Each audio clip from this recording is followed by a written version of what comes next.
Hey, everybody, it's Mike Epstein. Welcome to a new episode of Speaking of the Arts. We have a great conversation for you today.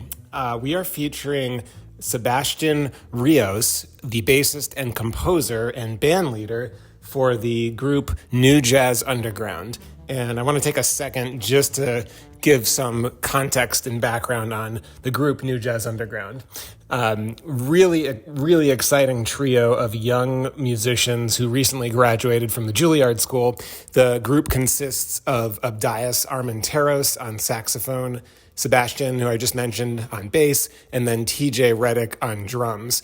And they met while they were at the Juilliard School, and they started playing together during the pandemic, during the lockdown in 2020. And not too long after that, they became pretty well known on the internet. Their videos have gone viral. You can see New Jazz Underground MF Doom Suite, and then another recent example is their Kendrick Lamar suite that they posted in time for the Super Bowl when Kendrick Lamar was the musical guest. But New Jazz Underground, I think, represents the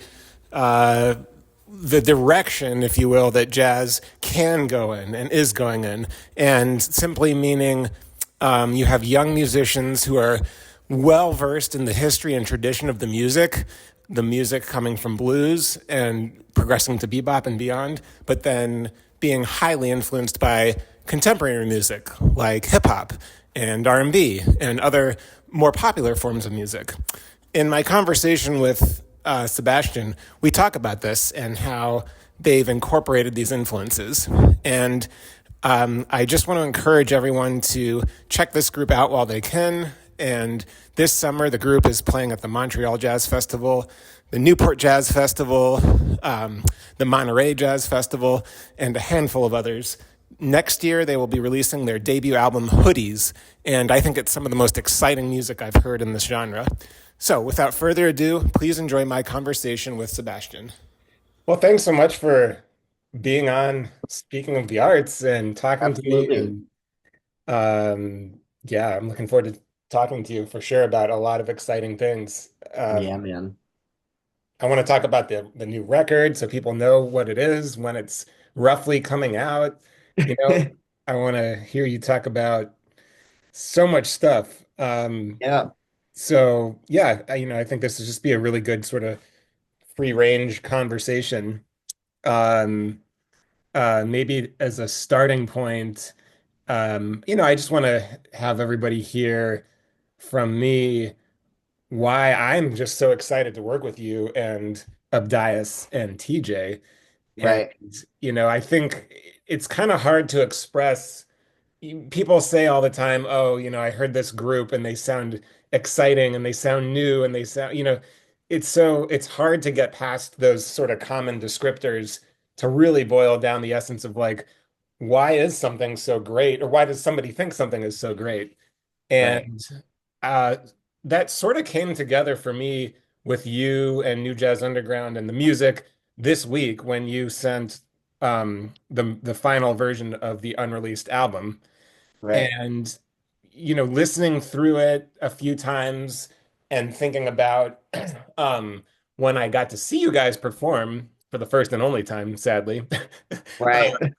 at Birdland in Yeah. January, to tie it all together for me, there any great art just resonates really powerfully on an emotional level.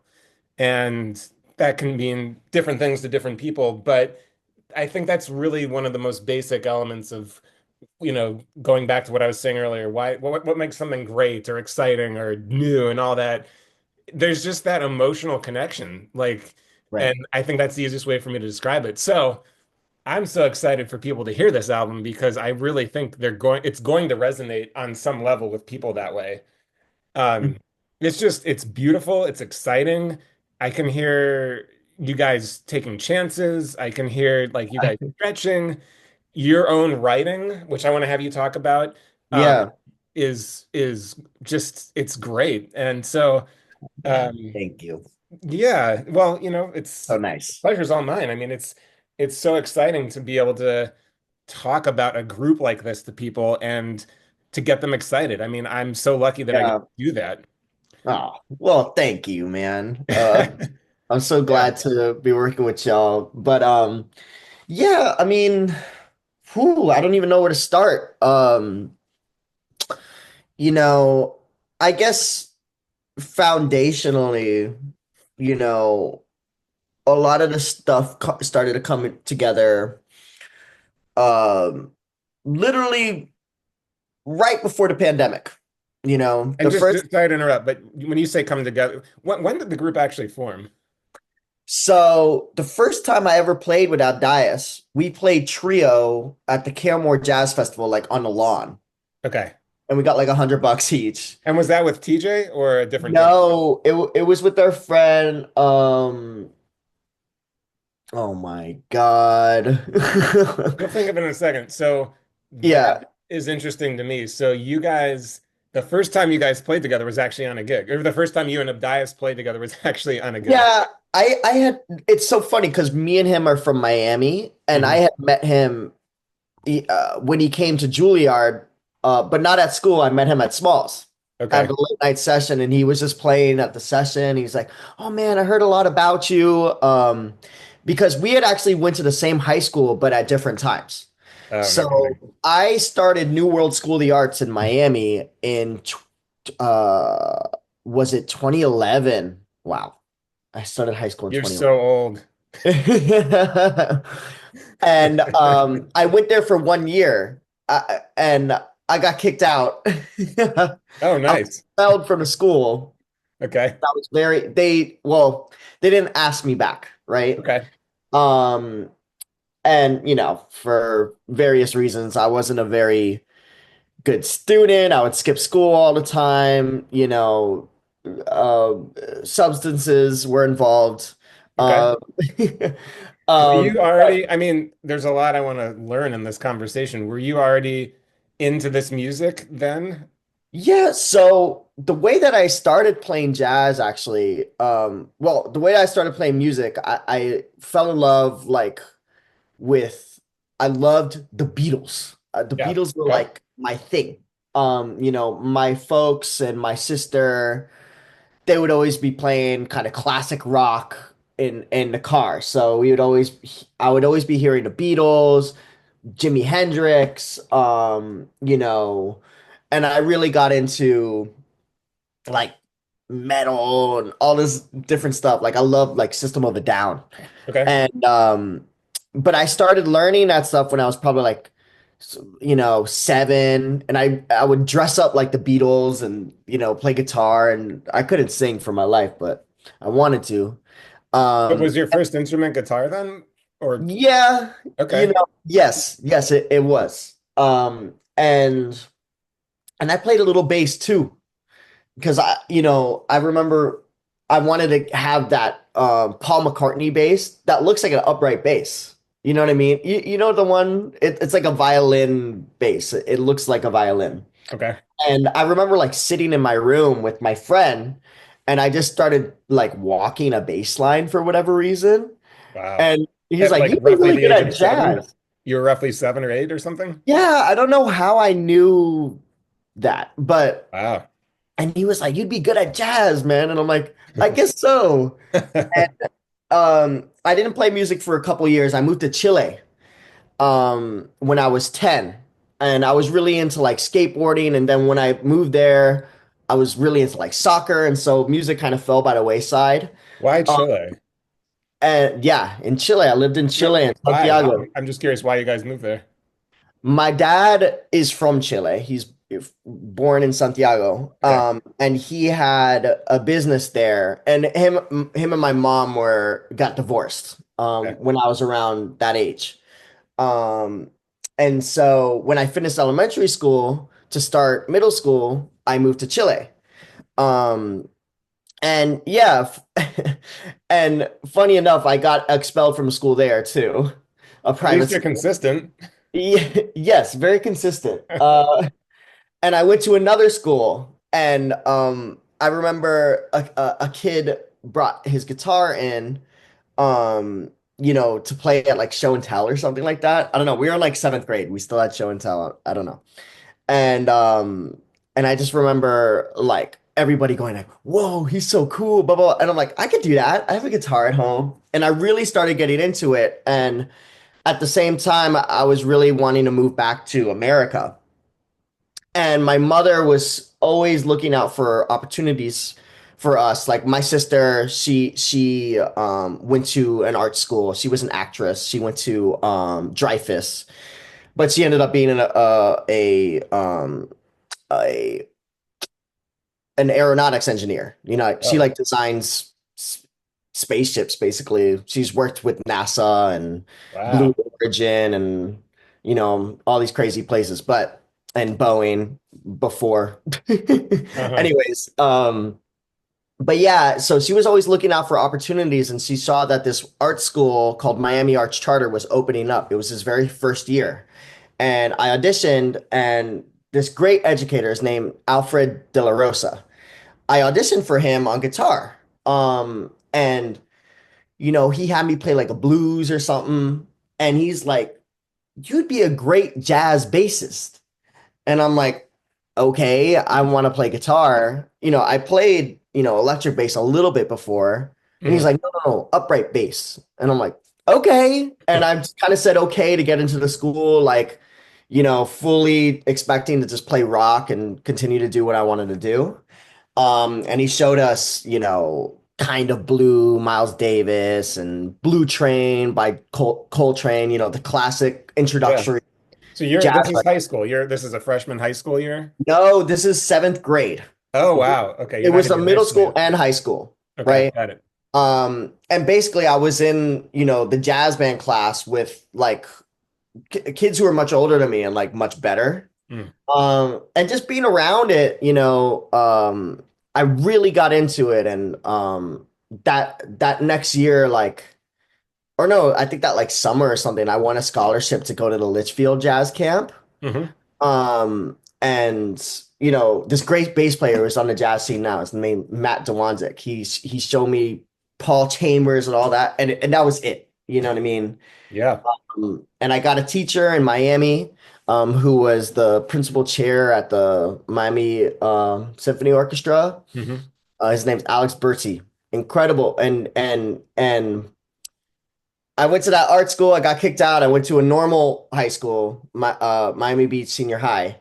Um, and I just really focused on it, and that's all I wanted. And I went to Juilliard, and that's where the rest of the story picks up. But yeah, Okay. Got it. And then fast forward to the Caramore gig that you talked about, meeting with right. Jazz. Um, So I got kicked out of Juilliard. oh, wow. You really are consistent. Yeah, I technically dropped out, but they're like, drop out or we're gonna kick you out. Okay. They didn't ask you So back. yeah, yeah. Basically, it's like sign this or we're literally gonna have to kick you out. But yeah, me and Abdias is connected. I don't know. It was just if it was very organic, like, and he just didn't want to play with the usual suspects who were getting called a lot, Because when I started Juilliard, I had only been playing bass for 5 years. And I went to school with like Emmanuel, like my class, it was like Emmanuel Wilkins, Oh, Isaiah wow. Thomas, Yeah. Micah Thomas, like all these like super geniuses, like who had been playing since they were like 2 years old. I couldn't keep up with them, and none of them really wanted to play with me. That must You have know been what I mean? tricky. Like they kind of looked at me as like a nuisance, Yeah. But by the time Abdias got into school, I was a lot more developed, and I would hang out every night at Smalls, like as soon as I finished high school, I didn't even go to my graduation. I drove up to New York, and my mom was already living here. She's a nurse, and she worked here because she thought I was going to go to school here. Um, and I just came up here, and every night I'll drive her car from Pound Ridge, New York, which is like an hour away from the city, down to Smalls. And I would play every night, at the jam session. And slowly but surely, I would start getting gigs with people like, Stacy Dillard or Eric Wyatt, these different characters on the scene. Hmm. Um, and I got better and better. And, you play with people like Roy Hargrove, who's just sitting in at the session. You're like, Wow. God, or, and just seeing people. And then I started Juilliard and, you know, so it's a long process though, to Definitely. even start. Right. Right. Okay. So then, um, so New Jazz Underground forms before the pandemic, right? Yeah, so New Jazz Underground, like the name of it, um, it was originally it was a quartet with alto saxophone, trumpet, drums, and myself on bass. Like Zoe Obadia, if you know who she is. Yeah. Zoe Obadia, Anthony Hervey, my friend Kyle Benford, who's, well, not so much my friend anymore. Okay. Um, but yeah, and I made a bunch of arrangements and originals for that configuration. Was it called New Jazz Underground It then? was called New Jazz Underground. There's actually old videos on our YouTube. I took them down. Well, they're still there, but they're private. Yeah. Um, Why that New was Jazz Underground? 2019. Like, what does that name mean?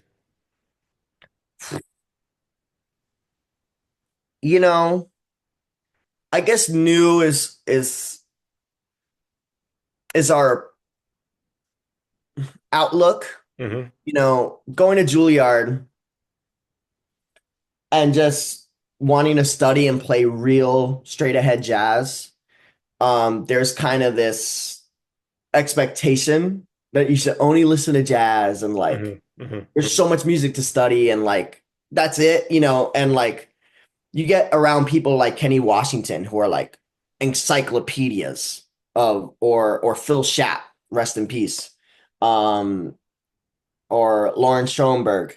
Some of our jazz history teachers at Juilliard. Hmm. Um, and that stuff is so inspiring and so deep, but at the same time, something just as valid to me and just as meaningful and just as culturally impactful um, is like hip hop. Somebody like MF Doom, who we covered, like I Hmm. would constantly listen to that, Yeah. or um, Jay Dilla, the different people doing things in modern jazz, like Ambrose Akamuseri, who just signed with y'all. Yeah. Ambrose is like, you know, so meaningful, but somebody like Kenny Washington is very easily dismissive of, I guess, modern stuff. And I always loved hip hop. I always loved rock music. I've always loved, all these different forms of Black American art, Hmm.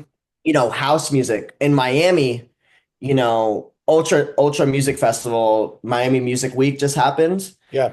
I would go every year from when I Wow. was like 14, go see like these incredible artists like Dead Mouse or Skrillex Yep. in 2011, at the peak of like EDM, we'd be on a computer producing like dubstep, trying to sound like, trying to get those wah and all those crazy noises and stuff. And Right. so I guess that's the new part. It's like that's such a part of my identity as a musician. And same with Abdias, same with TJ, Abdias growing up in Miami and he's Cuban. Mm. So there's that whole culture, that's the new part. The Yeah. underground part is really like jazz has always been underground music.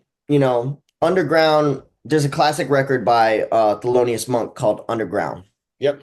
Um, um, and I get I guess it's just like a way of being, like all the jazz clubs, Village Vanguard, Smalls, most jazz clubs worth their salt, they're underground, you Sure. know. And the music's always in this perpetual state of undergroundness because it's so alternative to the norm. Hmm.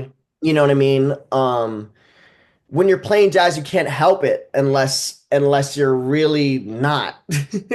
Like people call Loive jazz. I like Loive, but she's not jazz. You know what I mean? It's not I have like heard her name pronounced so many different ways. right? I I didn't don't know who you were know. talking about at first. I know who you're talking about. Right, the Icelandic Yeah, savior of jazz. But right. like if you're really, into the true culture of jazz, it's always been counterculture. You know what I mean? I think that's certainly true after what, 1941 or whenever Right. I mean, the swing era ended and yeah, bebop. but even the swing era, like the real true musicians doing their thing, like one of my biggest idols obviously is Thelonious Monk, Mhm. you know, and he spent so much of his career just totally ignored even by his peers. Like if you're truly innovating the music, you're gonna have to live in the underground at least for a while. You know what I mean? Um, But and- I would say that that's the thing that I like about you guys so much though is that it's still extremely accessible. right. I mean, it's That's the not. new part. Yeah. Well, I think it also is the influences that you were talking about are so Mhm. pervasive in our culture now, right? Right. That people, even if they don't know what they're hearing, there's some sort of recognition happening while they're Right. listening, you know? Yeah, it's an interesting time too now because like Gen Z, they're very interested in these types of things. You know what I mean? Like, they're interested in knowing the culture. It's like uncool to be kind of out of the loop. You know what I mean? With certain things. Mm, Um, like whereas before, I felt like there was less opportunity because people were less interested. Like the classic millennial thing. It's like this kind of fake bourgeoisie. It's not an actual bourgeoisie. Whereas like intellectual bourgeoisie. mm. Whereas like I think Gen Z, it's kind of like a different outlook. You know what I mean? It's like these things can be good in our lives, like, and we could take part in them. And it's also an aesthetic thing. Like, come on, girlies, let's go to the jazz club and get the Instagram flip. It's like it's an aesthetic thing too that you could It's part take of, part in. well, it's so pervasive. You've had Right, to, you've grown up in a world where the sheer amount of information at your fingertips is enough for crazy. how many thousands of years of, you know what I mean? It's like, Yeah, I didn't have that. I mean, I was, right, I just graduated from college. I just graduated from college the next year. So 2007, I graduated in '06. 2007, that's when the iPhone came out. So, right, you know, I feel lucky in that respect because right. this is a whole nother conversation, but I have two young children and I'm just Mhm. dreading when the phone conversations start. But Right, just to relate it to what we're talking about, even though in high school and in college, I didn't have that, there's always going to be social pressure. There's always going to be social anxiety, not at the level we're seeing now. But my point is that for me anyway, music really saved me. I mean, it really grounded right, me. And right. whether it's as Yeah, simple as, you're 13 or 14 or 15 years old and all the anxiety you're dealing with, but one thing that helps you is just listening to music all night or until you fall asleep. right. Something as simple as that. And then obviously Yeah. being part of that. So, um, yeah, I feel for your generation and everybody else. And Yeah, being a jazz musician, like you view these guys as like superheroes, like Avengers or something. Like the other night I was at like which Smalls, guys? the guys who are like true masters, you know what I mean, of the Like music. currently or like Thelonious Monk and everybody? Whoever, you know what I mean? Hmm. As young, as you grow up, it changes. Hmm. But like seeing Ambrose or something when I was, or seeing McBride or when I was 18, Yeah. 19, or even seeing like the people I looked up to, like Emmett and Russell and Kyle, when they would be playing at Smalls in like 2012 or whatever. You know what I mean? Like Yeah. they would come through our city and they did he did a master class at our high school. And I just remember sitting there watching Mark Whitfield Jr., Russell, and Emmett just play and being like, oh, like this is so cool. Like they Yeah. get to go around and play and like make people's like day, you Yeah. know? Um, I was just at Smalls the other night, and this never happens, but like Gerald Clayton, Joe Sanders, Justin Brown, Charles Altura, and like Logan Richardson all like popped up at the jam session and just took over Wow. and started playing like One Finger Snap, which is like classic jam session song, but they started playing it all like avant-garde and crazy. And I'm like, ah, it's just like I don't know. They just swoop in like there's like they're these like magicians or something. They're magical. You know Yeah. what I mean? Yeah. And I do know like what you mean. for a kid in high school or I know. whatever, like I would go to Smalls when I was like 15, 16. I met, Stacy Dillard outside and he's like, "Oh, why don't you guys come in?" And I literally hung out every day, all day, as much as I could. Like, I saw Dwayne Burno's last gig ever, this legendary bass player. But you I know know, exactly what you mean. When I was, I think I was a senior in high school, I got to see the Wayne Shorter Quartet with Brian and Patitucci and yeah, Danilo. But th this is like 2002. So they had only been right. together for what, a year? Yeah, And yeah. talk about like the Avengers coming in. I mean, oh my God. I still haven't gotten over that concert. Yeah, it's brilliant. Brilliance. Yeah, yeah. So Yeah, I think I just hear you. being around a culture and just, you aspire to that stuff, Right. Yeah, it's inspiring. and it's an escape. Like at my high school, no, I had a cool band director and I had a really close friend who played drums and he was so into it, but everybody else it was like no. Like Yeah. I remember telling my English teacher I got into Juilliard and she's like, "Why are you lying to me?" She wasn't even aware that I played the bass. Oh What I mean? And I man. would just be sitting in those back of those classes listening to like Red Garland and Paul Chambers and Miles and Freddie Hubbard and just dreaming of a new life. You know what I Sure. mean? And like disassociating honestly with my current surroundings, Yeah. so I can get through it. And like nothing mattered more than like getting to New York, getting, to Juilliard, playing the gig, being like Russell, being like these people that I looked up to, Yeah. you know. Um, you really get to like, I don't know, like there's this process that it's something that you aspire to so much and that you need so bad, like you long for it. You know what I mean? And like to this day, it's like it's so enjoyable to take part of it and like slowly be able to do the things that I only dreamt of. Like I remember listening to Ambrose's, Blue Note debut, and I'm like, okay, how old is he? Okay, all right, I gotta have a record deal by the time I'm 30. And that's actually happening. You know what I mean? Like Yeah. it's so crazy to be able to like Well, you're really be on the other manifesting. side of it. You're really manifesting a lot of these dreams, the seeds, whatever analogy you want to use, that were Right. taking root in your body and your soul at a very Right. young age. Back to the stories you were just describing when you're playing guitar at the age of 7 and all Right. that. So that's a good segue. I want to make sure we have time to talk about the debut album, Yeah. new Jazz Underground album. But before we do that, so just I want people to know more about the formation. So when did Yeah. DJ Reddick, the drummer, come into play?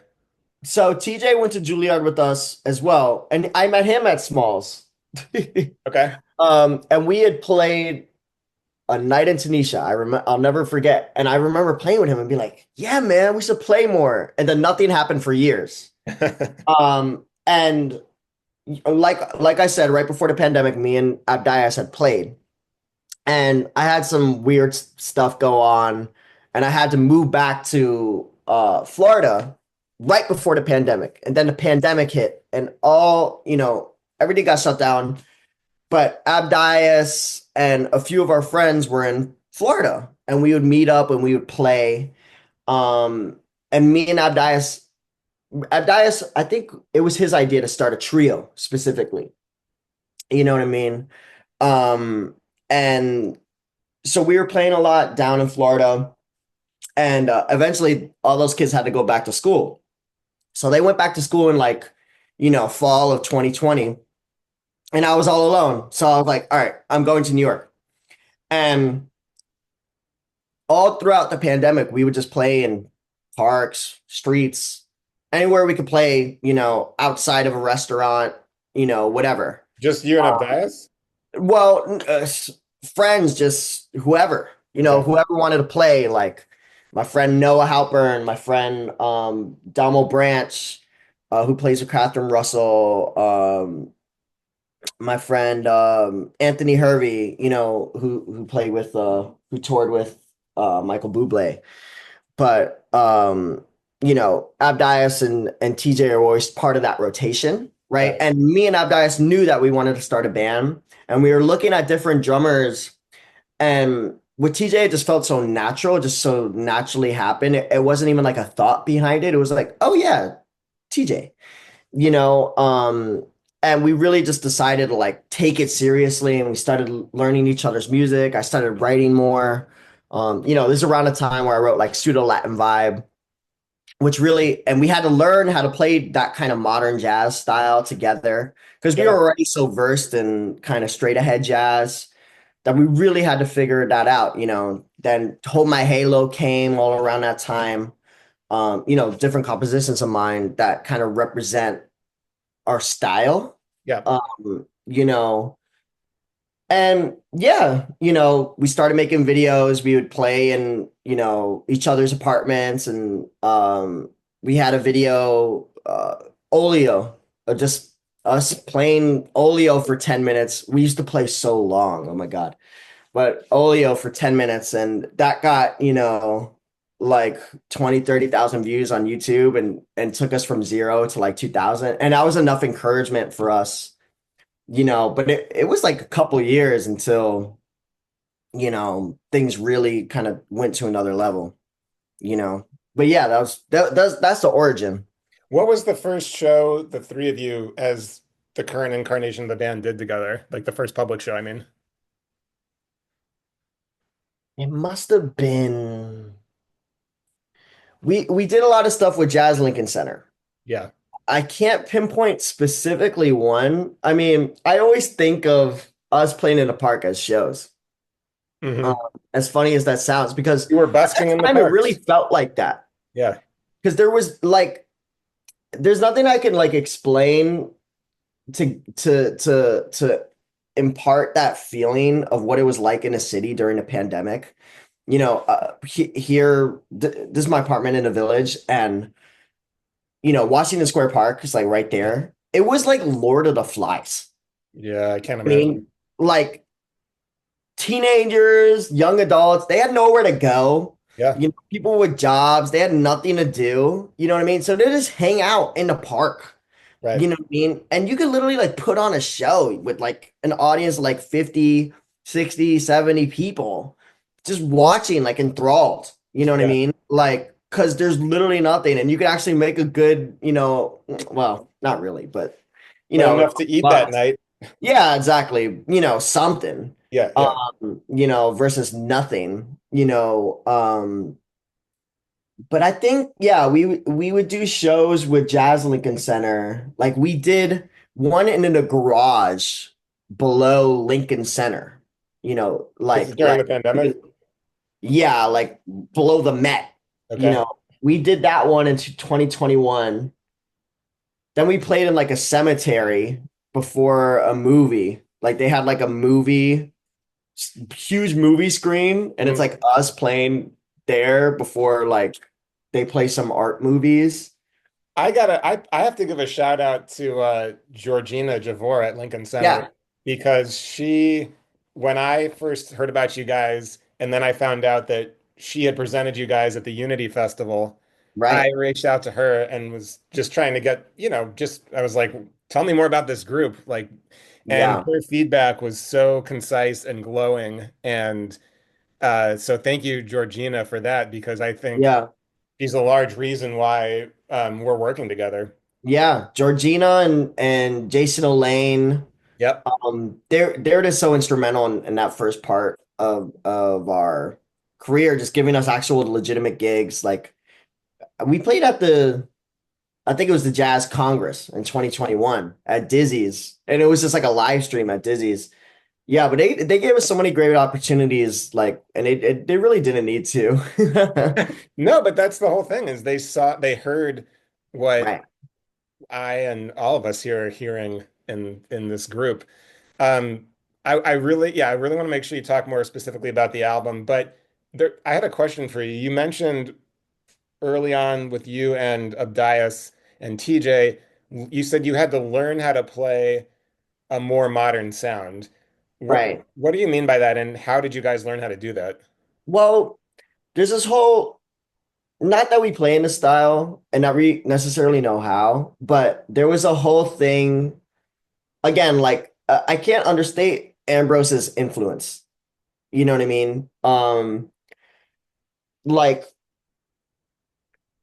and around the same time, Emmanuel Wilkins came out with his album in like 2020, and they just they have such a fluid way of playing. Emmanuel's style is totally different than Ambrose, but it's kind of coming out of that too.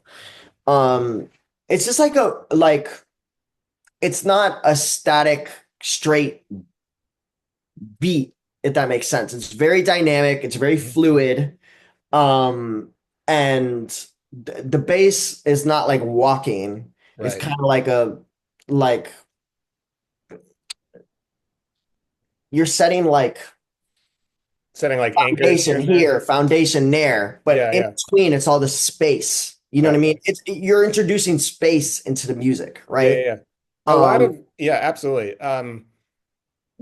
Yeah, I feel like a lot of times people associate that with that sort of classic ECM sound, but right. it's still I never really got into that stuff. Like, yeah, but even I, still, what I was going to say is what you're right, speaking about is still slightly different, uh, right. It's and like it's a hard very to. specific thing, like that Ambrose made. Like Ambrose and his band, Harish Raghavan and Justin Brown, um, and Sam Harris. They made such a sound, man. I can't even like, if you listen to their music, it's kind of obvious because it's so clear and concise. It's Mhm. like such a full artistic vision, you know what I mean? And it really influenced like, me and Micah Thomas, we would go, Micah Thomas, brilliant pianist. He plays with Emmanuel Wilkins, and he has his own band.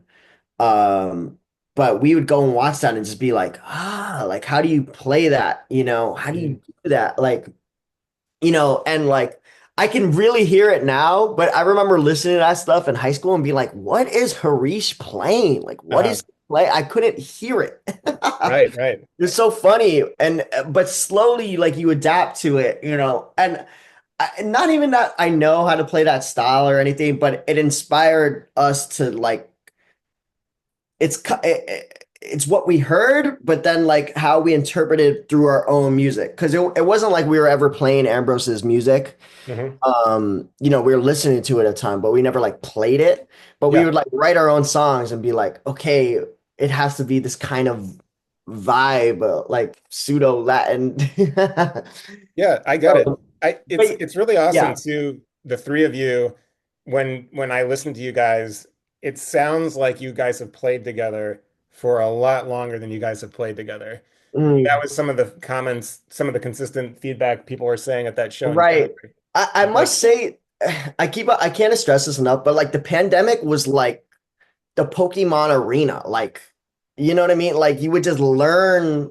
I don't know. It was so like time was so warped. hmm, And we would really spend so much time playing together because there was nothing going on. Like they yep, would even do school like through, TJ and Abdias are still doing school through Zoom and stuff, but there was really nothing. And that's all we had. You know what I mean?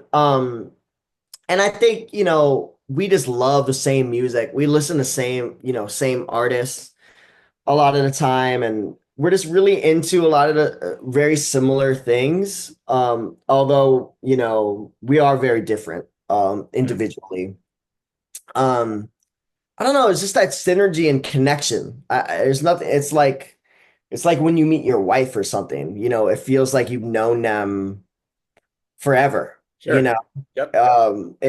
At once it feels like a millisecond and a whole lifetime, you know what I mean? And it can just be a couple Yep. months, and it changes your life like that. Yeah, yeah, yeah. Okay, so let's talk about the album. So, Yeah, uh, loosely speaking, broadly speaking, it's coming out spring of 26, so a year from now, or a little less than a year from now. right. And can we tell everybody the name of the album? Uh, Is it, or is it is what I'm seeing not official, not officially the it's name? going to be called Hoodies. Okay, so that is officially the name. Yes.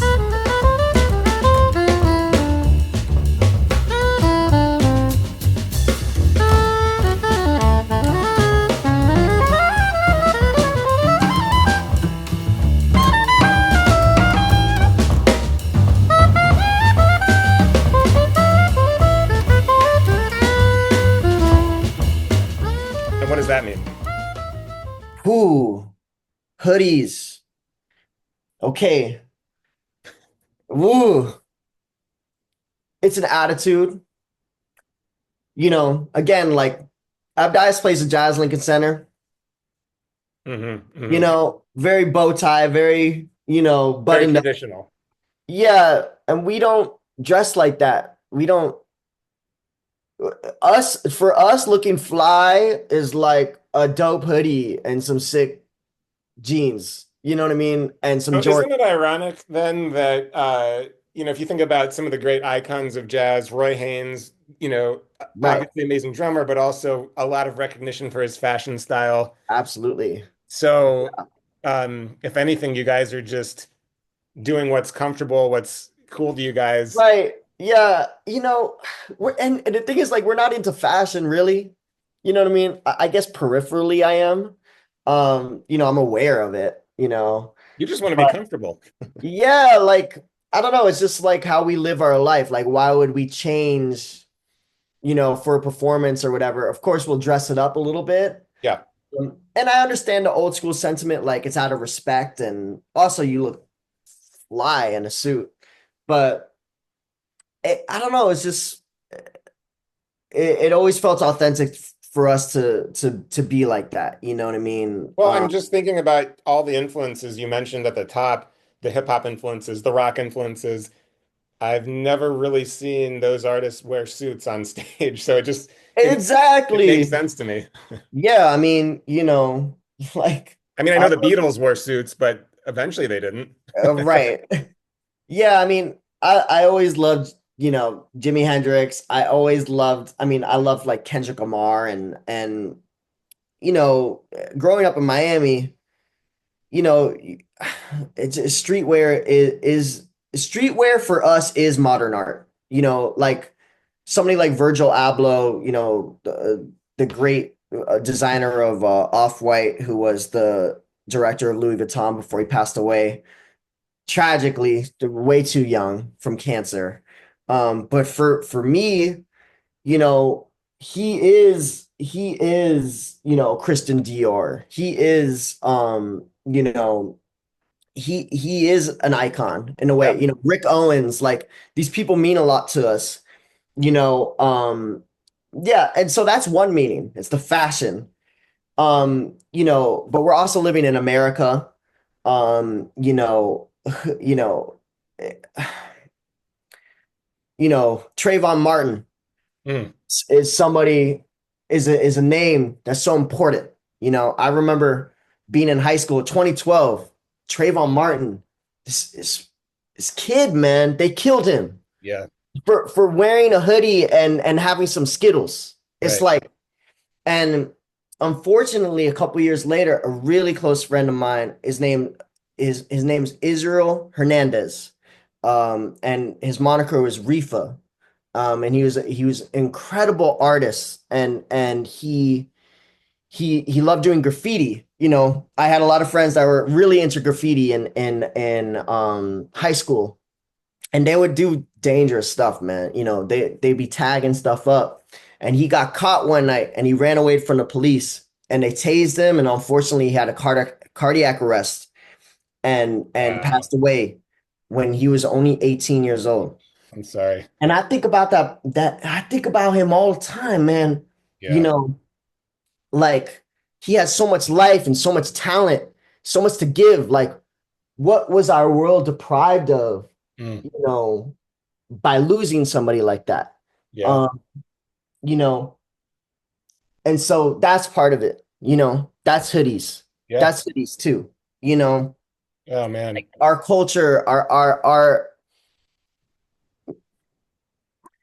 people seek to deny this. You know what I mean? Like, and to me, it's masculinity as well.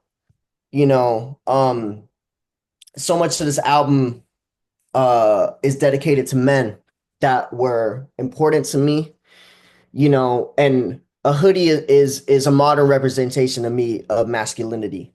And but showing it in a positive way, showing it in a way that's like creative and courageous. And um yeah, I really just want to represent, you know, that aspect of my culture and that aspect of, you know, like being a man and being creative and being healthy, and having positive relationships with other men, you know, um, you know, Jazz always represented that to me, like, of course we love our women and we work with women a lot, and all types of people who identify all different types of way. But I'm a man, and I had to speak from my perspective, and I think it's important to have those representations in our culture for young people so they have a positive influence. But yeah, and I really think that's kind of the core of the meaning, but there's a million meanings with a hoodie. It's just like, it's so pervasive in our culture, and it's just like, how can we take this classic music and merge it with our modern sensibility, you Yeah. know? Thank you for sharing that story about your friend in high school. Yeah, That's, I can't imagine how hard that was. yeah, Yeah. it's rough, man. They made a documentary about him. Well, not a documentary, a movie, a dramatic movie. Wow. But yeah, I think about him all the time, man. It's like, I'm sure you do. tuh. Um, okay, well, thank you for sharing some of the background on the name. I Mhm. appreciate that. So, can I have you talk just a little bit about some of your compositions, and just maybe in the time that we have left, let's Yeah. highlight the different movements that you wrote. Um, Oh, okay. Yeah. you've got a five movement suite Right. that It's funny, like I wrote it that way, but it's really six movements because I always do a bass intro. Um, yeah, I wrote so Mike's referring to a blues suite that I wrote actually for the Caramore Festival in 2023. They commissioned me to do a suite, and when I say commission, they gave me $200. Uh, I thanks, really Karen wanted to Moore. write it, and I said, "Hey, can you commission me for this thing I want to write?" But so I asked, and they said, "Okay, we'll give you $200." Great. But you came up with something amazing. So, Yeah. So again, like this suite, I really wanted to merge the blues sensibility, like, and that's such a deep, like that's such a vague thing to say because that means so much in American culture and music culture. But I've always really, really been so inspired by classic Delta blues, classic, folk music, field recordings. You you know, you captured that spirit for sure in the suite that you wrote. I mean, you can hear oh well, those thank things you. you just mentioned. Um, Right. it's It's just so great. It's so powerful. Yeah, I really wanted to like take that influence, like, and that's kind of an unsung thing in jazz. When you study jazz, like the focus is like bebop, Thelonious Monk, Miles Davis, John Coltrane, like, but before them, this is what was happening, and it's such a heavy influence on each and every one of those artists that I mentioned. Yep. You know, um, But also a huge influence on R&B and hip hop and rock, and Absolutely. that's where it all comes It's so from. pervasive. I mean, they called it the British invasion, talking about Right. the Beatles and Rolling Stones, but they just stole that from black They're musicians they're that were the doing it they're the 20, 30 years before. yeah, well, they're the first to admit it. Right, exactly. But it's the outside perception that's the problem. Mhm. You know what I mean? Like oh my God, I had a family friend that was like, "What do you mean they came up with this? Like it wasn't black." It's like Oh wow. there's such an undertone of like, so I really want to kind of represent those voices that kind of get shoved to the side, and you know uh really merge them with modern influences, so like reggaeton, that style that we were talking about, like the kind of Ambrosy style that we came up with, Mhm. swing, um, five groove, from like Wynton Marsalis's band, like this kind of New Orleans five groove with the Yeah, with the tambourine. tambourine. Yeah, getting the tambourine involved. This three jig, like dun, Yep. that one and three Hmm. that we do. You know, but I wanted to have this like really primal thing from both sides. And a lot of the chords are very simple. You know what I mean? Because when you're playing trio, it's like I've written a lot of songs with like complex harmony and that go here and there and everywhere. But a lot of the suite, it's an E minor, and it's very like within the tonal center, you know what I mean? As is the blues, as is, but incorporating like, you know, just harmony that like kind of pop harmony, that people can easily hear, Yeah. and just bringing it all together, like the grooves, the harmony, and that, the grooves would be, I guess, more modern influenced. The harmony would be more like pop influenced, and the melodic content would be more Delta blues and field recording Yeah. influence, right? And just taking all those things like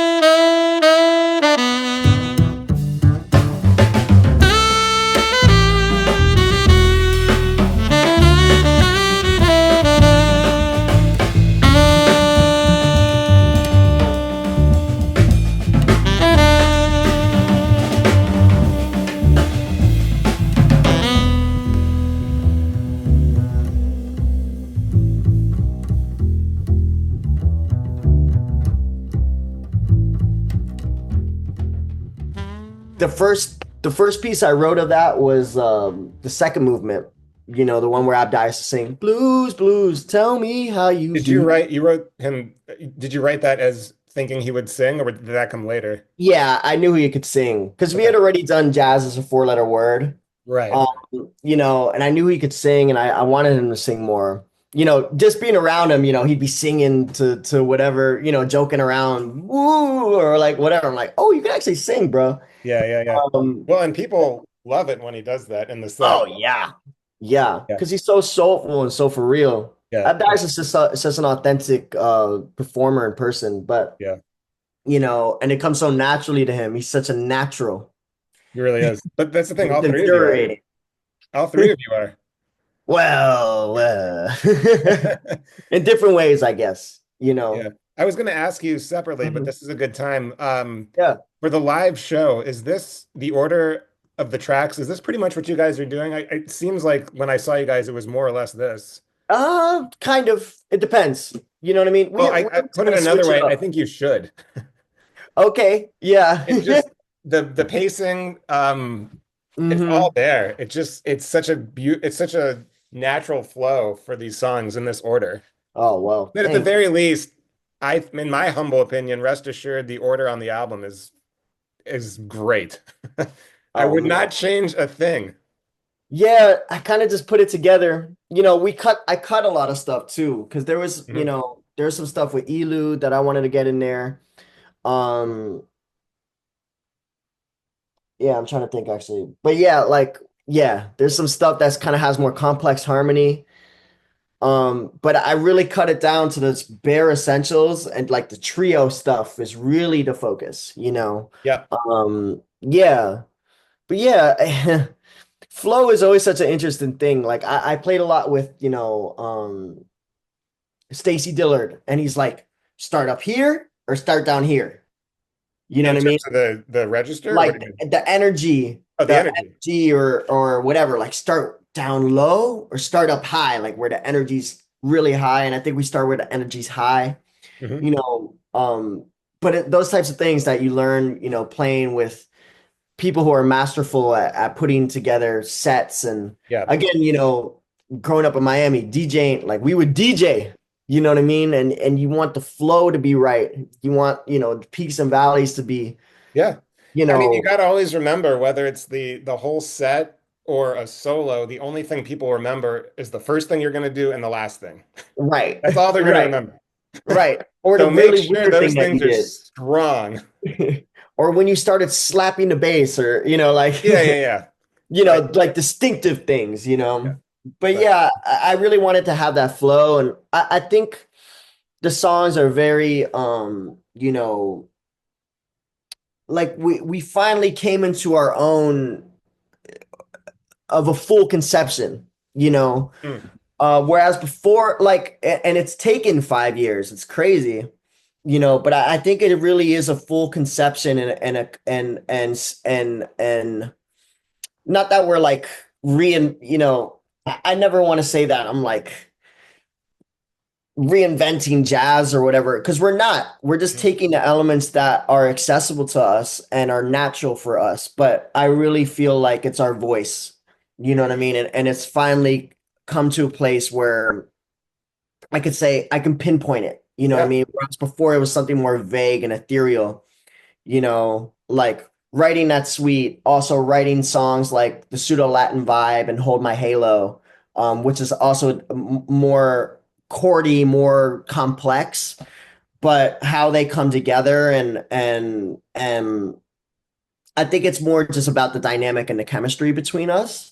Right. You know, jazz is Right. such a crazy concept, man, because it's like, okay, 5% of the song is written, the rest of it it's y'all. So it's Right. really about, our interpersonal dynamics, like if you listen to the album, you really see how in flow I am with Abdias, and Abdias is with TJ, and I am with TJ.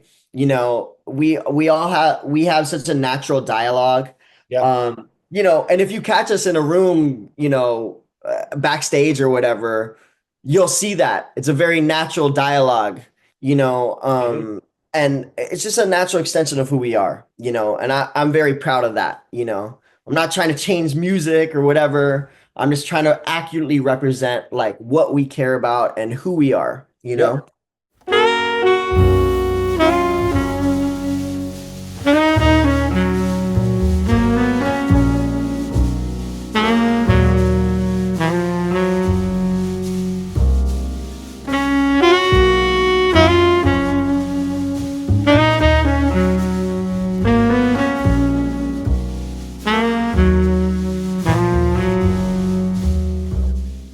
All you can do is be proud of what you've done. And Wow. I hope that Well, you thank you. are, because I know how hard you Yes. worked for this album. Oh And man. Yeah. it's there. It shows, it sounds like it. It's you guys did it. I want Thank to, you. in sort of to wrap up our conversation, I want to just Yes. mention a few places where people can see you guys in the next few months, Yes. depending on Please when we put it. come. Yeah. So you guys you've got a show in DC on June 6th. You've got a show in Phoenix on June 13th. You're playing the SF Jazz Festival on June 14th. You guys are hitting a lot of the Canadian jazz festivals. The second half of June, everybody can go to New Jazz Underground's website to see the schedule. Um, you guys are going to do the Newport Jazz Festival on August 2nd. Crazy. A lot of good stuff coming up, and then more dates to be announced in support of this awesome record. Yeah. Yep. Thanks for your thanks to your guys' incredible work.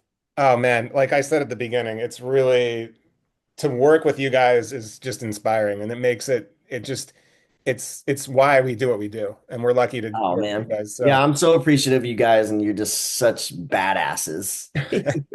thank you, I appreciate Yeah. that. So And genuinely nice people. It's like this industry, it's full of people who might be good at what they do, but maybe not so nice. yeah, it's true. It's true of all Um, industries, but I hear you. but to actually work with people who are genuine and really care about, what we're doing and what other artists are doing and just building community, it's really important. And I'm just so happy to be able to work with y'all and call y'all our agents. Oh, Oh, thank you. yep. Appreciate it. Appreciate it. Sebastian, thank you so much for your time. I really enjoyed this conversation. Yeah, thank you so much, man. Appreciate it.